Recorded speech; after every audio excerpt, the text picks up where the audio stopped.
Hello दोस्तों, आज की क्लास में हम फिजिक्स के इम्पोर्टेंट सब्जेक्टिव क्वेश्चन करने वाले हैं जो काफ़ी इम्पोर्टेंट है। ये सभी प्रश्न आपके बोर्ड एग्जाम में पूछे जाएंगे दोस्तों। इन प्रश्नों को क्या कर लेना है, आपको याद कर लेना है, समझ लेना है। हम इसी क्लास में आपको क्या याद करा दें, ठीक है। तो यदि आप हमारे चैनल पर नए हो तो चैनल को जरूर सब्सक्राइब कर लीजिए, ठीक है दोस्तों, और हमें सपोर्ट कीजिए, ठीक है। तो चलिए हम प्रश्न की ओर बढ़ते हैं।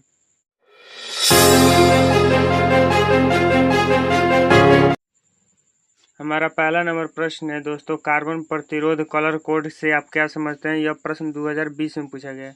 इसका किस तरह आपको उत्तर लेते हैं। देखिए, आप कोई भी इलेक्ट्रॉनिक उपकरण देखें तो उसमें अधिक रेंज वाला क्या एक बहुत छोटे छोटे उसमें प्रतिरोध लगे रहते हैं, ठीक है दोस्तों।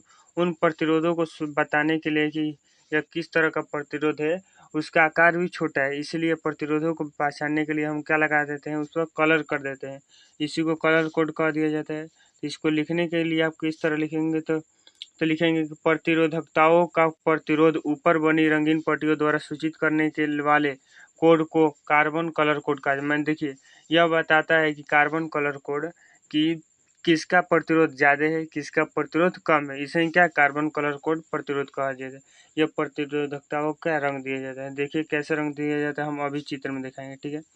इनके प्रतिरोधों के मान को प्रदर्शित करने के लिए वर्ड कोड यानी रंग पट्टी का पार्टी को क्या उपयोग करता है। जिस प्रकार आप जानते हैं कि काला का जो कलर कोड हमारा जो अंक होता है क्या 0 होता है, और लाल का कितना होता है हमारा 2 होता है, नारंगी का 3 होता है, पीला का 4 होता है।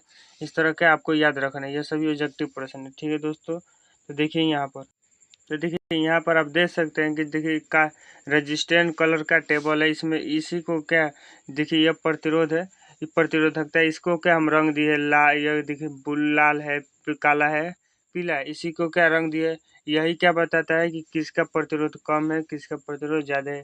इसी तरह हम क्या कार्बन कलर कोड को समझ सकते हैं दोस्तों। देखिए यहाँ पर लिखा है काला का 0, लाल का 2, पीला का 4, हरा का 5। इस तरह के आप समझ सकते हैं, ठीक है दोस्तों। तो चलिए हम 2 नंबर प्रश्न पर बढ़ लेते हैं। 2 नंबर प्रश्न क्या होता है, ध्यान दीजिए दोस्तों हमारे। देखिए 2 नंबर प्रश्न लिखा गया है कि प्रतिरोधों का समानांतर क्रम संयोजन क्या होता है। देखिए 2022-20 में प्रश्न पूछा गया है कि समानांतर क्रम संयोजन के बारे में बताना है। तो देखिए प्रतिरोधों को हम 2 तरह से जोड़ते हैं, श्रेणी क्रम संयोजन, समानांतर क्रम संयोजन, ठीक है। तो समानांतर क्रम संयोजन आपको बताना है। तो समानांतर क्रम संयोजन में क्या होता है, मान चलिए आपको हम बहुत सारे प्रतिरोध दे दिए, एक प्रतिरोध है, प्रतिरोध 2 है, इन एक 3 प्रतिरोध है, ठीक है। इन प्रतिरोधों को आपको क्या जोड़ना है, समानांतर क्रम में। तो समानांतर क्रम मान चलिए इस प्रतिरोध को हम पहले छोर को ला दिए एक बिंदु पर, और इस इन्हें का हम दूसरे छोर को एक बिंदु पर ला दिए, और इस तरह से जब हम जोड़ देंगे तो इसको क्या कह दिया जाता है, हम समानांतर क्रम संयोजन कह देते हैं प्रतिरोधों का। इस तरह से आप लिख सकते हैं। तो देखिए कैसे लिखेंगे, इसका उत्तर हम लिखेंगे, ठीक है दोस्तों। तो देखिए उत्तर लिखेंगे कि समानांतर क्रम संयोजन में प्रतिरोधों का एक सिरे को एक बिंदु क्या हम ए से लिखिए। आपको ए यदि जब इस तरफ बिंदु आप मानेंगे तो आपको क्या चित्र बना दीजिएगा, ठीक है दोस्तों। ए से जोड़ देते हैं तथा सभी प्रतिरोधों के दूसरे सिरों को दूसरे बिंदु बी से जोड़ दिया जाता है, और आगे भी प्रतिरोधों को इसी क्रम में जोड़ते हैं। तो इस प्रक्रिया को ही क्या कर संयोजन को समानांतर क्रम संयोजन कह देते हैं, ठीक है। कैसे चित्र बनेंगे, मान चलिए हम क्या एक प्रतिरोध यह है, एक प्रतिरोध यह है, एक प्रतिरोध हमारे R3 यह है। तो यहाँ पर इस तरह हम जोड़ दिए, इस तरह यहाँ पर हम क्या इस तरह से जोड़ दिए, यहाँ पर बैटरी लगा दिए, ठीक है दोस्तों। प्लस माइनस, माइनस वाला छोटा, प्लस वाला बड़ा, ठीक है। इस तरह हम क्या इसका बना देंगे, ठीक है। तो चलिए हम 3 नंबर प्रश्न बढ़ लेते हैं। 3 नंबर प्रश्न लिखा गया है कि विद्युत वाहक बल को बताने। EMF का क्या होता है, इलेक्ट्रोमोटिव फोर्स को आप क्या परिभाषित करना है। तो देखिए इसको किसी प्रकार परिभाषित करें कि एकांक आवेश को दोस्तों किसी किसी बंद परिपथ में आने में जितना भी कार्य करना पड़ता है उसे विद्युत वाहक बल का इसे ई द्वारा सूचित किया जाए। कितना आसान लिखा गया परिभाषा। मान चलिए एकांक आवेश है, कोई क्या है एकांक आवेश है, इस एकांक को क्या हम किसी बंद परिपथ में क्या ला रहे हैं, तो बंद परिपथ में लाएंगे। तो बंद परिपथ में लाने के लिए हम क्या करना पड़ेगा, कार्य करना पड़ेगा, और वही जो कार्य होता है हमारा क्या कहलाया जाता है, विद्युत वाहक बल कहलाता है। क्या कहलाता है दोस्तों, विद्युत वाहक बल। विद्युत वाहक बल मान चलिए यहाँ पर देखिए सूत्र किस तरह से हम लिख सकते हैं इसका, कि यदि किसी परिपथ में Q आवेश प्रवाहित करने से प्रवाहित करने से सेल द्वारा किया गया कार्य W हो तो सेल का EMF क्या होगा, तो E बराबर हो जाएगा W बटे क्या हो जाएगा, Q हो जाएगा। E बराबर W बटे Q हमारा हो जाएगा। ठीक है दोस्तों, आप इसे याद रखिएगा। तो हम आगे बढ़ लेते हैं 4 नंबर प्रश्न की ओर। देखिए, विद्युत वाहक बल को आपको इसी तरह क्या कर देना है, लिख देना है। हमारे टेलीग्राम पर नहीं जुड़े हैं तो जाकर जुड़ लीजिए। ठीक है, अब लिखा गया है 4 नंबर प्रश्न, धारा घनत्व को बताइए। तो देखिए, धारा घनत्व का से हम लिखते हैं जे से लिखते हैं। धारा घनत्व को जे बराबर फॉर्मूला होता है आई बटे का ए, यानी आपको इसको परिभाषा सूत्र से क्या लिखेंगे, मान चलिए किसी चालक का क्षेत्रफल है, उस चालक का क्षेत्रफल से जितना धारा प्रवाहित होगा उसी का अनुपात जो हमारा होता है क्या होता है दोस्तों, हमारा धारा घनत्व कहलाता है। क्या कहलाता है, धारा घनत्व कहलाता है। इसे जे द्वारा लिखते हैं। ठीक है, कैसे लिखेंगे आप इसका आंसर, तो किसी चालक में किसी बिंदु का क्षेत्रफल तथा उसमें गुजरने वाली विद्युत धारा के अनुपात को ही क्या धारा घनत्व कह दिया जाता है। देख सेम उसी प्रकार हम क्या सूत्र से क्या परिभाषा में जे बराबर आई बटे क्या हम ए से बना लेंगे परिभाषा, कि किसी चालक का क्षेत्रफल से प्रवाहित होने वाली क्या धारा के अनुपात ही हमारा क्या कहलाता है, धारा घनत्व कहलाता है। क्या इस तरह से आप इसका उत्तर लिख सकते हैं, जल्दी से कमेंट बॉक्स में यस लिख दीजिए ताकि हम अगला प्रश्न बढ़ सके। ठीक है दोस्तों, तो देखिए आगे क्या प्रश्न लिखा गया है 5 नंबर प्रश्न। ये देखिए, नीला और पीला रंगों के लिए कार्बन प्रतिरोध का कलर कोड लिखे। तो देखिए, इसी सिंपल है, आपको याद रखना है। 1 नंबर को पूछा है कि नीला के लिए कलर कोड 6 होता है और पीला के लिए क्या होता है 4 होता है। ठीक है, बहुत आसान प्रश्न है, आपको इसे याद रखना है। ठीक है, अब देखिए लिखा गया 6 नंबर प्रश्न, विभव मापी के 2 उपयोगों को लिखे। क्या बताना है दोस्तों, विभव मापी के हमें क्या 2 उपयोग बताना है। किस तरह से अब लिखना है, तो विभव मापी के निम्नलिखित 2 उपयोग है। कितने हैं, 2 उपयोग है, लिख देना है। पहला, विभव मापी के मदद से विद्युत किसी सेल का विद्युत वाहक बल मापा जाता है। मैंने पहला क्या लिखेगा, विद्युत वाहक बल को मापने के लिए, दूसरा का लिखिए आंतरिक प्रतिरोध के मान को ज्ञात किया जाता है इसके द्वारा। इस तरह से लिखना है कि विभव मापी की मदद से किसी सेल का विद्युत वाहक बल मापा जाता है, इसकी मदद से किसी सेल के आंतरिक प्रतिरोध का मान भी ज्ञात किया जा सकता है। ठीक है, इन दोनों को उपयोग क्या कर देना है, आपको लिख देना है विद्युत वाहक बल मापने के लिए और आंतरिक प्रतिरोध का मान ज्ञात करने के लिए। किसका उपयोग लिखना है, विभव मापी का। ठीक है दोस्तों, अब ये किरचॉफ का प्रथम नियम बताना है। तो किरचॉफ का प्रथम नियम क्या होता है, तो आवेश संरक्षण का नियम होता है। मान चलिए यह क्या है, हमारा विद्युत परिपथ का कोई बिंदु है, इस पर जितना आने वाला हमारा जो धाराएं हैं और जाने वाली धाराएं का कुल बीजगणितीय योग क्या होता है, हमारा 0 होता है। कितना होता है, 0 होता है। ठीक है दोस्तों, इसी को क्या आपको लिख देना है कि किरचॉफ के प्रथम नियम के अनुसार किसी विद्युत परिपथ में किसी बिंदु पर मिलने वाली सभी धाराओं का बीजगणितीय योग क्या होता है, 0 होता है।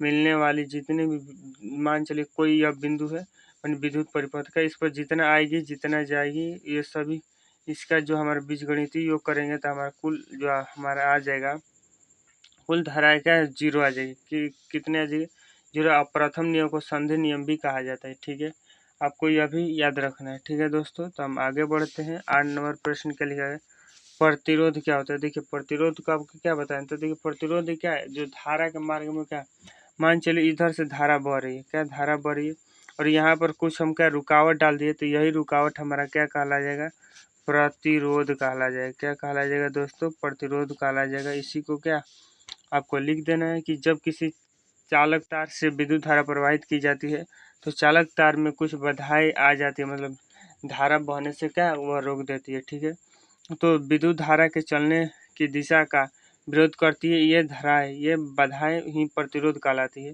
प्रतिरोध का ऐसा मात्रक ओम होता है। ठीक है दोस्तों, आपको इतना लिख देना है। प्रतिरोध का सिंपल परिभाषा है, यह बढ़ा चढ़ा कर लिखा है, आपको सिंपल रूप से लिखना है, जो धारा के मार्ग में क्या विरोध उत्पन्न करे वही हमारा क्या प्रतिरोध कहलाता है। ठीक है दोस्तों, अब देखिए 9 नंबर क्या प्रश्न लिखा गया है, फ्लेमिंग के वाम हाथ से नियम को लिखा, क्या बाएं हाथ के नियम लिखना है। तो देखिए बाएं हाथ का नियम देखिए यहाँ पर इस चित्र के द्वारा समझ लीजिए। यह क्या है, हमारा अंगूठा है, यह हमारा क्या है तर्जनी है, यह हमारा मध्यमा है। तो देखिए जब हमारा अंगूठा किसका दिशा बताएगा, बल की दिशा बताएगा, तर्जनी हमारा क्या बताए, चुंबकीय क्षेत्र की दिशा, तथा धारा का दिशा कौन बताएगा, मध्यमा। तो इसे क्या कहते हैं, फ्लेमिंग का बाएं हाथ का नियम। ठीक है दोस्तों, इसी तरह आपको क्या कर लेना है, आपको याद कर लेना है। लेकिन इसमें कंडीशन क्या है, तो ये जो तीनों हम फैलाए हैं अंगुलियाँ, ये तीनों अंगुलियाँ एक दूसरे पर क्या होनी चाहिए, लंब होनी चाहिए। मतलब तीनों के बीच 90 डिग्री का कोण बनना चाहिए। इसके बीच इसके बीच 90 डिग्री का और इसके बीच 90 डिग्री का कोण बनना चाहिए। ठीक है, तो आपको इस तरह से लिख देना है। और किस तरह आप बढ़िया से लिख सकते हैं, तो लिखेंगे कि आंसर लिखेंगे आप, आंसर में लिखिएगा इस नियम के अनुसार अपने बाएं हाथ की तर्जनी मध्यमा अंगूठे को इस प्रकार फैलाया जाना चाहिए कि ये तीनों एक दूसरे पर का परस्पर लंब हो, जिनसे जिसने जिसने लिखा है अंगूठा का बल की दिशा को ज्ञात किया जाता है।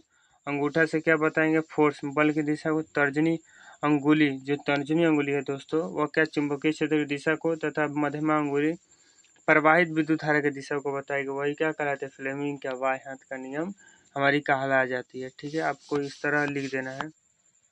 तो देखिए दोस्तों, हमारा एक 10 नंबर प्रश्न आता है, शंट के दो उपयोगों को लिखे।